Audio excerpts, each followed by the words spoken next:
Some people look forward to Christmas every year. Some people, first day of summer. For me, none of that. Day I look forward to the most is when Diageo puts out their special releases. And 2021 special releases are finally out. This is the Legends Untold series from Diageo. Thank you, Jason, for bringing this in. We're here at Milroy's, and I am so excited to be able to try this. Yeah, great. Thanks, Evan. Great to be here. I guess, special releases, it is that highly anticipated moment of the year, isn't it? And why it's so exciting is because it's experimental releases. This is where our master blender gets to dig into the warehouses and hunt out, special barrels to showcase particular flavour profiles of each of the key distilleries. Before when this project starts, they don't even know what's going to be in the series. It's about finding the whiskies that are going to, give us that wow experience, I suppose. Over the last 2 years, we've had the Rare by Nature series, which has been really cool because it's brought the range of special releases together, sort of linked them in with these stories of the liquid really showcasing the ecosystems, the environment around the distilleries and where they're produced, which makes sense, and beautiful packaging, beautiful sets. This year it looks to me as though they've really taken it to a whole new level, the Legends Untold. Shall we let's open it up and have a look and then dive deeper into it, I guess? That sounds good. I think the thing that what I always really love about these is the way that having that brief, I think, makes a huge difference. And it gives the distillers something to work towards. In a way, like just saying that we're going to pick the best whiskies in the world. You could pick anything because there are some fantastic whiskies in those warehouses. I think what I really like about these is having that kind of specific thing that they're trying to find. It's like when Picasso only worked in blue. Yeah, there's a lot that you can do when you kind of have a specific brief you're working towards. And I think trying to tell stories is such a cool way that they do this. Yeah, no, exactly. So this is the sample case. So I don't believe these are going to be available to purchase. So we're very, very lucky here today to be able to test these out before the full bottles are on stores, on the shelves in the coming month. And I guess you might notice that this looks a little bit like a bookshelf. It looks a little like a bookshelf, yeah. Yeah, so let's pick one out. We'll pick one of my... Well, yeah, you could pull away. Just pull the one that's closest. This is definitely looks like a book. Yeah, and I've got the Talisker here. And it's a lovely little box holding one of our samples. It's amazing.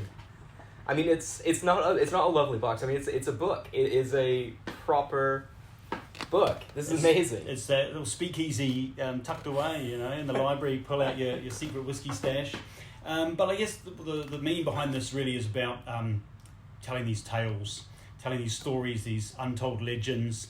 We've taken inspiration from the areas around the distilleries, Scottish myths and legends, fables, and the whiskey itself should be indicative of that. It should be connected and give you that sort of experience while you drink it.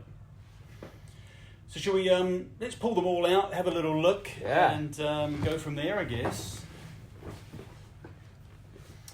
So and we've got 8 different whiskies, all, as I say, experimental cask finishes.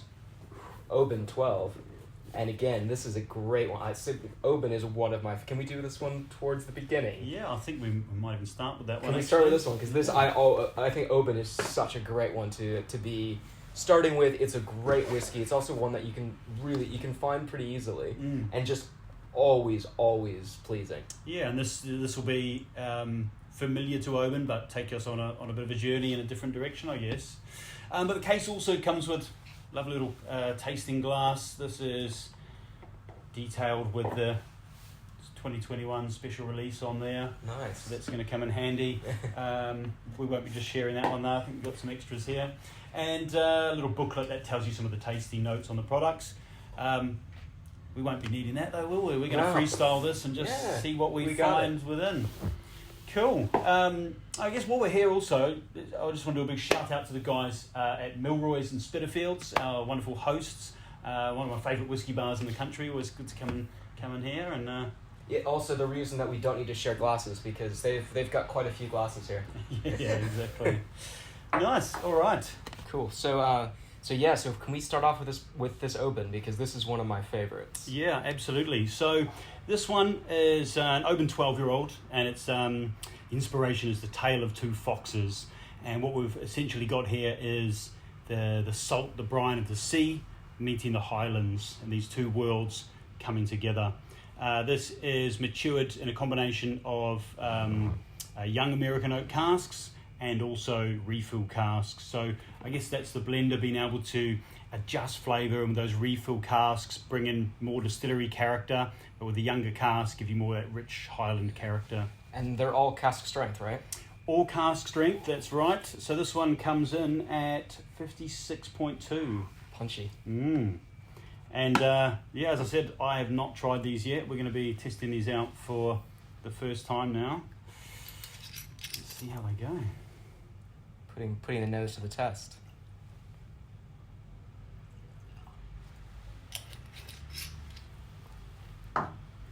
Cool. All right. Well, cheers. Cheers. Sponge.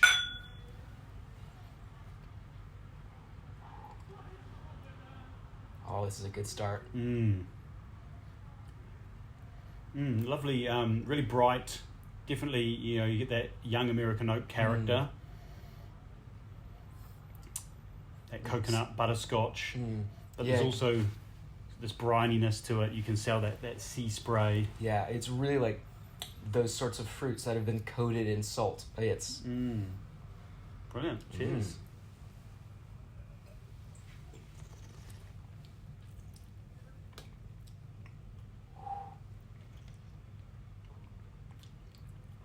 Wow.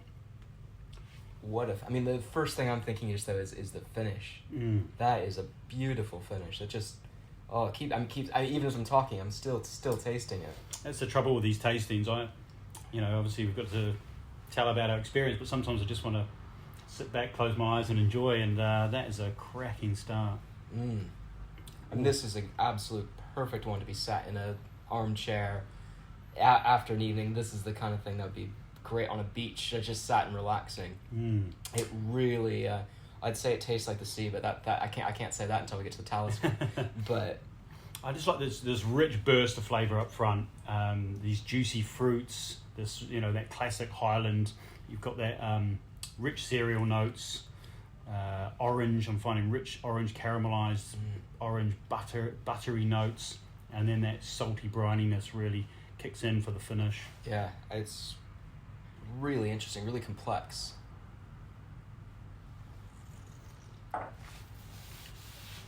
Wow. 56.2, you feel that explosion up front, but that drops off really quickly, and I could just really enjoy that, probably at that strength, but I think we should give it a little crack with water. Your weapon?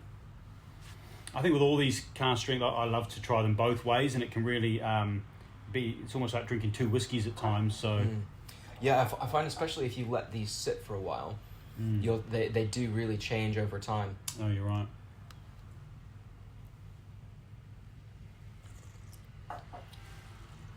So I feel like that takes down that kind of briny saltiness a bit, and you're getting a lot more of those fruit flavors coming through to me. I really liked that salt bit to it. I think what's interesting is that you then, as you say, it unlocks something. You're tasting something that's really that's underneath when you add that water. Yeah, no, you're right. The salty brininess has softened, but I'm finding it a little bit smokier now. There is a bit of a smoky character to it, particularly on the finish. It's that smouldering driftwood sort of character there.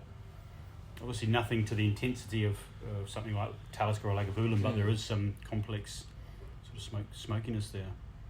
Oh, lovely. Brilliant. Well, right. Wow, what a great way to start. First one down. Yeah, it's hard to believe we're only just starting. Yeah. I'm going to keep that to the side. I might even come back to that. You've polished yours off. I've already finished mine. That's no surprise. Love oban. That's a good sign. Brilliant. All right, cheers. Let's check out the next one. Yeah. All right. So moving from oban over to Cardhu, what are we about to experience here? Yeah, well, this one's quite exciting. When I read the tasting notes on this one, they've taken inspiration from the Scarlet Blossoms of Black Rock, and Cardhu actually translates to Black Rock, and it's a really classic Speyside, rich, full fruit character. But this has been matured in refill American oak casks, but this has got a red wine cask finish, which is going to make it really interesting and give some new layers of flavour over that classic Cardhu. 14 years of age, beautiful packaging, this one. Let's pop it open and give it a crack and see what the liquid's all about, I guess. It would be rude not to. I'd love to get into all of the stories and go through all the details behind the inspiration, the fables behind these, but I think that's for people out there that can get their hands on it, can explore that in the future. And today we're going to really focus on the liquid itself. That's a bit. There we go. Brilliant. It's so interesting trying these all back to back because you're already just on the nose. Just shows you how different whiskey can be. Classic Speyside fruit. I mean, like this, and maybe and we'll probably see when we try it with the white wine finish, red wine finish. It smells a lot more like wine. In fact, even looking at the color, if this were in a wine glass, you'd probably think it was wine. It's a very nice pale. Yeah, I think that's one of the things with this range. I often find you've got these experimental finishes, but it's done to create balance. It's not about overpowering. This is not going to be a red wine fruit bomb from what I can smell here, but it's about accenting it, giving it delicate layers of the finishing cask rather than overpowering and over-dominating the classic. Yeah, well, I mean, it's trying to tell a specific story, isn't it? Yeah, the reason that a wine cask has been used is to give it this finish, this flavor, not just because that seemed like a fun thing to do. There's quite a lot of thought that went into it. Yeah, for sure. Cheers.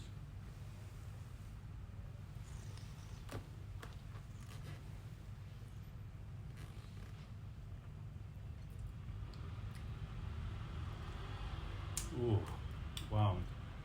Delicate. I think that is really nice, easy drinking whiskey. I love that just short, sharp hint of sort of white pepper on it. It's just it's like taking a steak and then just finishing it with just a bit of pepper. It's lovely. Lovely spicy tingle, but quite floral as well. I'm getting sort of honeysuckle, orange blossom, delicate floral notes on top of that richness.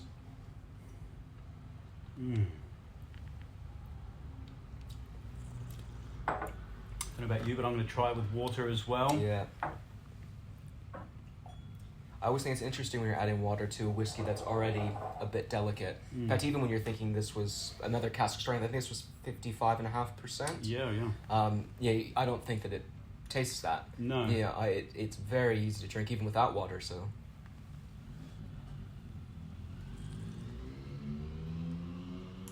Oh, wow, that is now really silky smooth, elegant, delicate.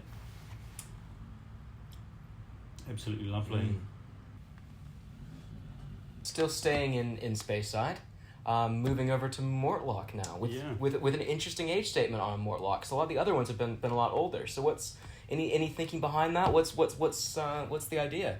Yeah, I mean, as you say, I think 2019 we did a 26-year-old. Last year was a 21. So those older expressions, and we've gone all the way down to 13 now. So we're going to see a younger, brighter Mortlach, and this should really show us more of that distillery character by just stripping away some of that intensity of wood. Mortlach, of course, the Beast of Dufton. Such a great name, but it's earned it through its big, bold, meaty, beastie character that comes through this really complex distillation process, the 2.81 times distilled. And they've taken inspiration. This is the Moonlit Beast. God, it's just beautiful, isn't it? It's dark, it's moody. It looks. And if you had to just show me one that would represent Mortlach, it would just be that. it just looks heavy and cool and something to have at night. That's the way I tend to think about Mortlach. That's it. I think what they've done with this series is, they're having a bit of fun. They're giving us a different experience, but it's a way of connecting with the background of these distilleries and, the myths and legends of fairy tales. I'm really excited to get this kit or get the series and sit out by the campfire and really dig into these tales. Yeah. One thing we should mention actually with these, this set, if you open them up, inside you've got the story of the Moonlit Beast. It tells you some tasting notes, but we've got a little QR code here, and when you scan that QR code, it opens up an app on your phone, and it'll take you on a little augmented reality tasting experience. We're going to leave that for the viewers to check out another time. Maybe we'll get a little reel up for viewers to check out a bit later. I feel like it'd be rude not to. Yeah, let's see how we go. But we're here to enjoy the liquid, so let me pour you a wee dram. Absolutely.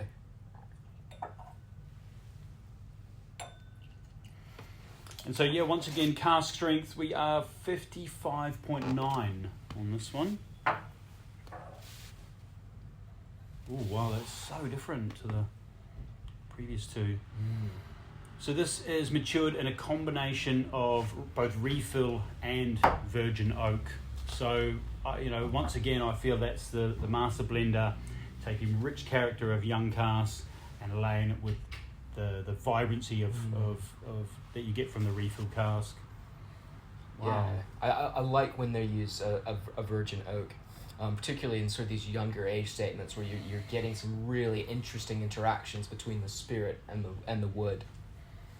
A little bit more savoury this one. I'm getting like toasted caramelised butternut squash for me. Ooh, that is a very specific one. I mean, I'm just getting it just again with Mortlach, it's just meaty. It's just, you can tell this whiskey has weight and substance behind it before you even try it. Cheers. Cheers.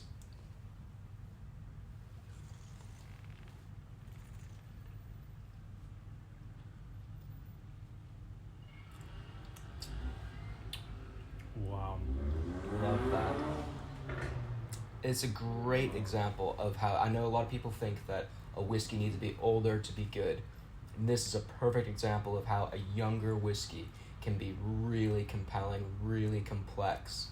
The mouthfeel in this whiskey is really interesting. Yeah, there's two things that stand out to me. I get this leatheriness, which is quite bizarre for a young whiskey, but to have this golden old leather-bound book sort of character there.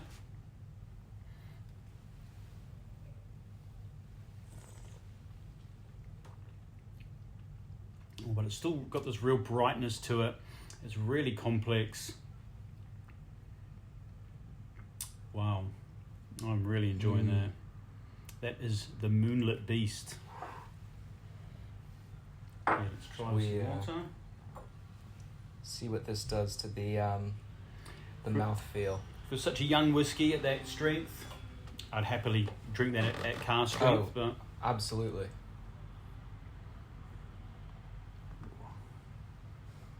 And that water just brings up that leathery note a bit more, I think.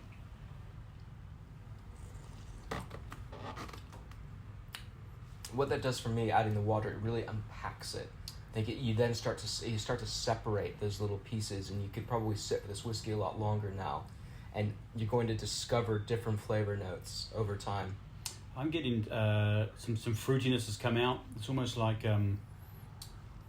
Riesling wine or gooseberry freshness. Still that leathery meatiness, but there's just a clean layer of freshness coming through as well. Great. Really good.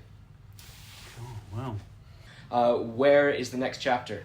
Right, so we've had, what a start, 3 incredible drams to kick things off, but we've got 5 to get through in this session, and I'm really excited to try one that we don't see too often. It hasn't been in the special releases for quite some time. It is a bit of a hidden gem, I guess. We're going to Royal Lochnagar, And this story, this legend, has taken inspiration from the Spring Stallion, and I can understand why. Royal Lochnagar, beautiful little distillery in the Cairngorm Mountains, the sort of forest national park there. It is absolutely beautiful there, and in the spring it's just lush and green and floral, and you're driving through these narrow roads through the forest and the sun beaming through. It's just a must-do. Put it on your bucket list to check them out. Yeah, definitely sounds like somewhere to go. And we've got a little 16-year-old here, and this has been matured in a combination of refill casks, but both American and European oak. Okay. So we should get a lovely little balance of that red and the white oak coming together in unison. 16 years old and at 57.5% ABV. So we're definitely in cask strength territory.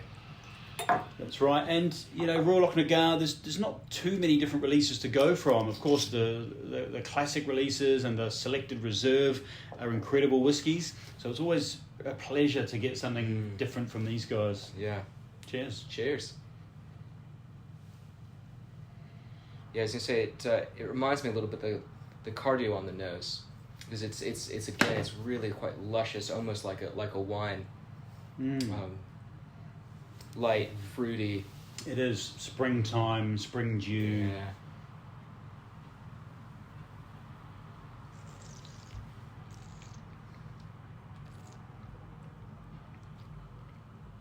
Wow. What a smooth, just flavorful whiskey.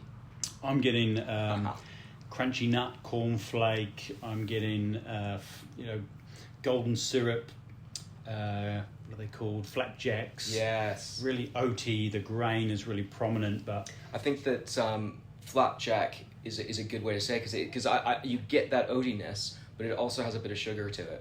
It's got some. I really like that fruitiness to it. Complex whiskey, this one. But there's definitely some sort of baking spice there as well, coming from that European, that red oak.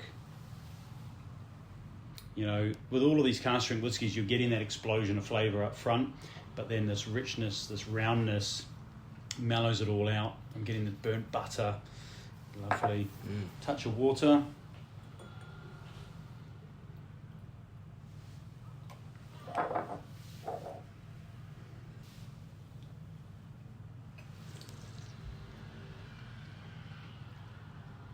Wow, that butteriness, this viscous, oily, burnt butter. I think that the water definitely brings out sort of more of that kind of oakiness, graininess to it. It's not as sweet as it was the first time. Lovely, really nice texture.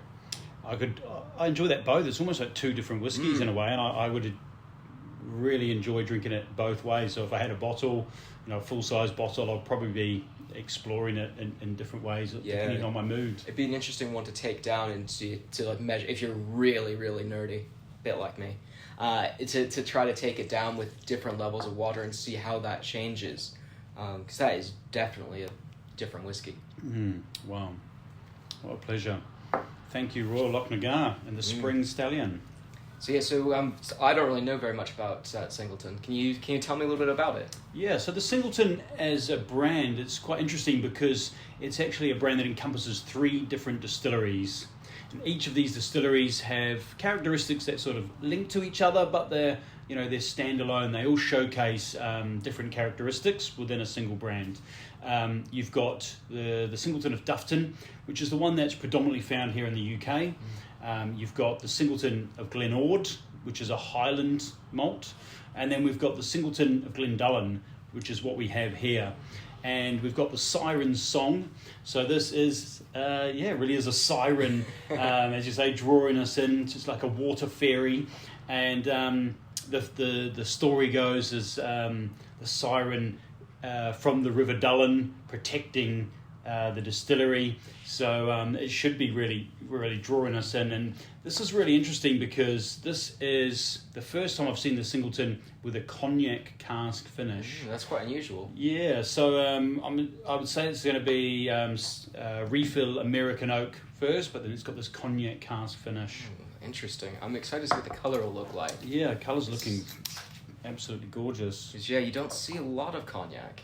No. In fact, I'll be honest, I'm not sure what the cognac is going to do. Ooh. If it does that, I like it.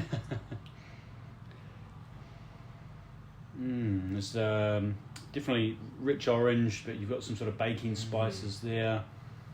It's quite. This will sound like a weird tasting of it. It's quite like a heavy smell. It just feels like it's just. I've got some sort of marzipan, almondy notes there as well, which can be quite a heavy character.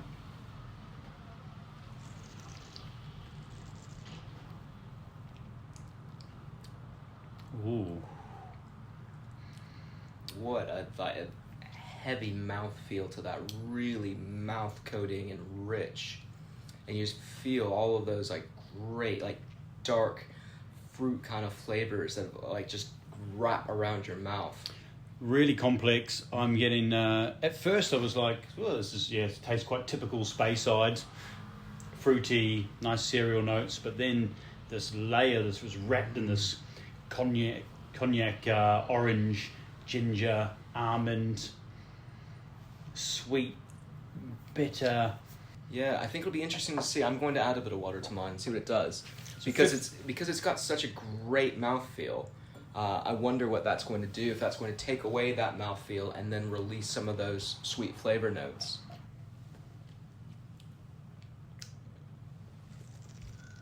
It's really nice with the water. I think that to me, it makes it almost a bit more like a typical Speyside. And I think without the water, this was a really unique whiskey to me. I mean, it's gorgeous both ways. I can appreciate it for both. I've got more lemon and lightness is cutting through as opposed to the richness that we were getting earlier. Yeah, that heavy orange before. Heather honey is sort of sprung out. It's really lively. Lovely dram. Well done, the Singleton. Yeah.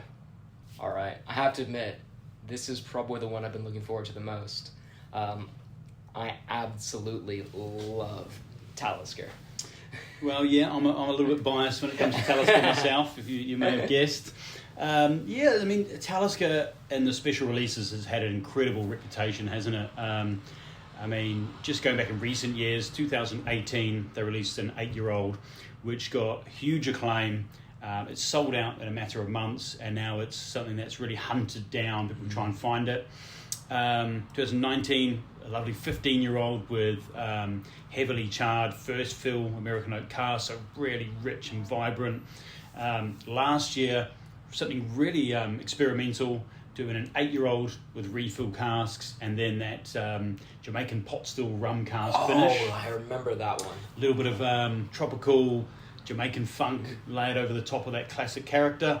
And for me, I love that whiskey. I love younger Taliskers because it's all about stripping away wood and diving into distillery character. Yeah, absolutely. Salty, briny, peppery, smoky, vibrant. It's a slap in the face with a fish, And people that love peaty whiskey, Talisker's such a cool one to try because you get that peatiness, but you also have loads of other things to unpick.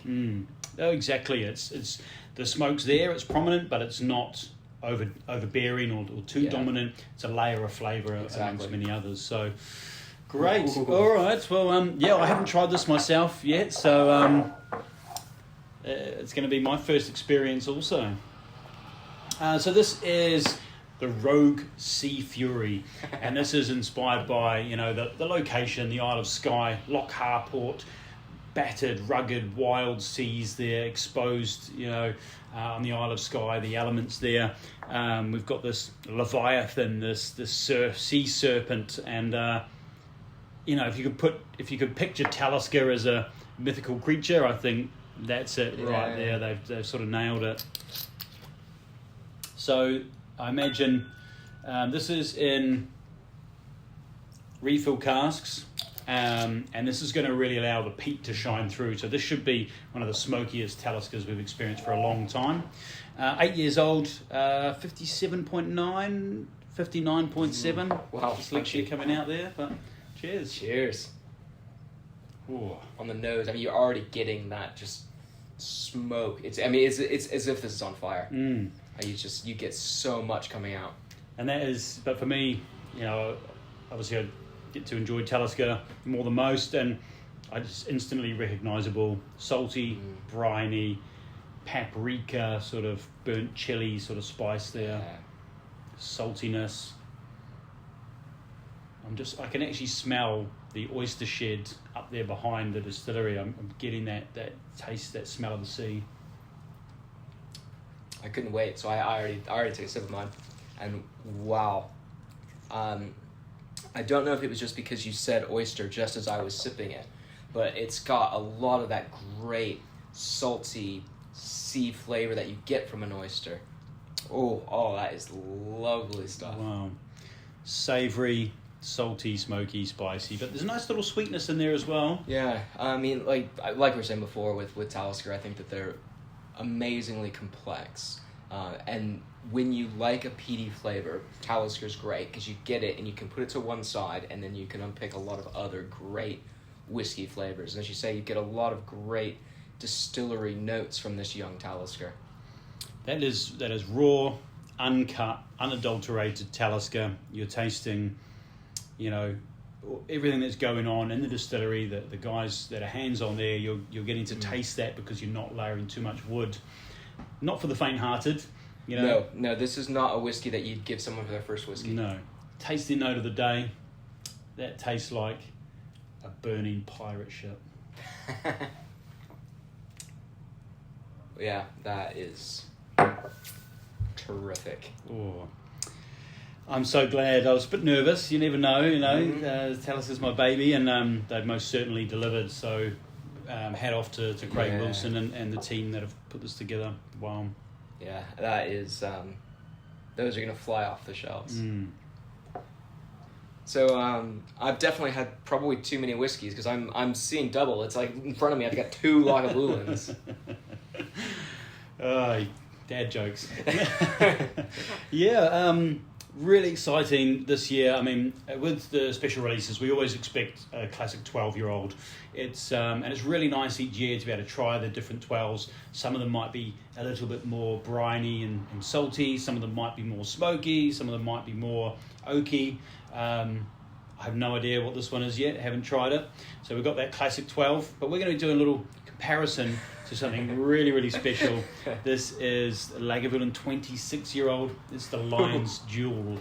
So yeah, I mean, I have never had a Lagavulin this old, so it's going to be quite the comparison. Very nice. So let's will you pour away, please? Oh, yeah. So I'll start chatting on the 12. On the 12-year-old lager, you know, we love those young, vibrant Lagavulins like the 8-year-olds, 10, 11.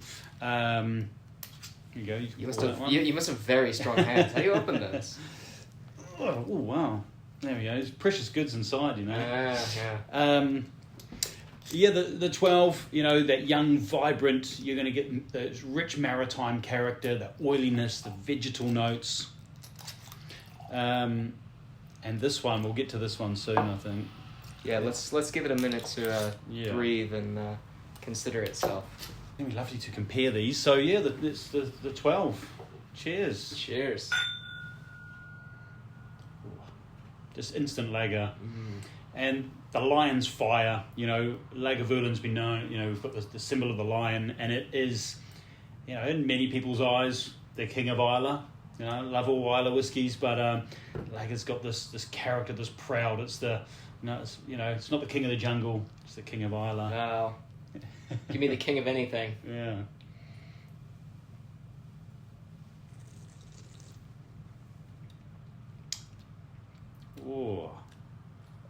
Oh, that's an Islay whiskey. That is pure Islay. You just get that incredible peat. You're just chomping through it. I feel like we were on the beach in Scotland, you know, with the Talisker, the sea spray in our face. You know, there's a little fire cooking away there. It was nice. It was pleasant. But someone's just dumped a load of seaweed on that fire, and it's flame. We've got the salty, green, vegetal, briny, oily. earthy.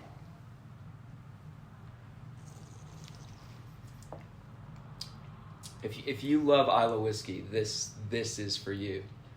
This is just absolute, pure, peaty, delicious whiskey.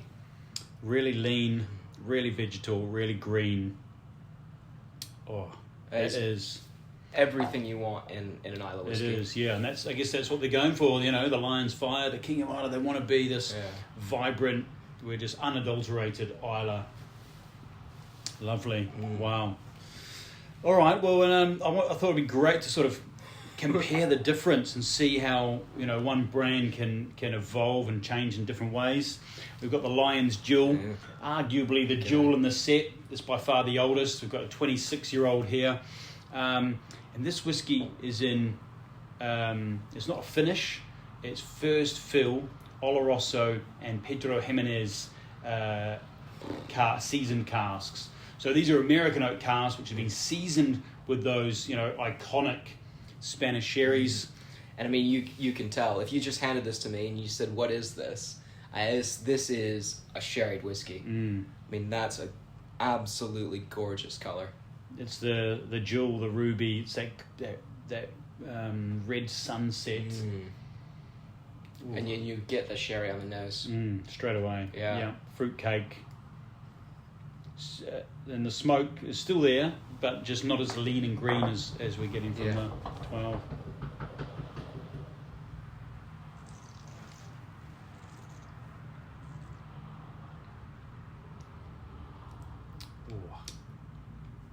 I mean, it's nearly a different distillery.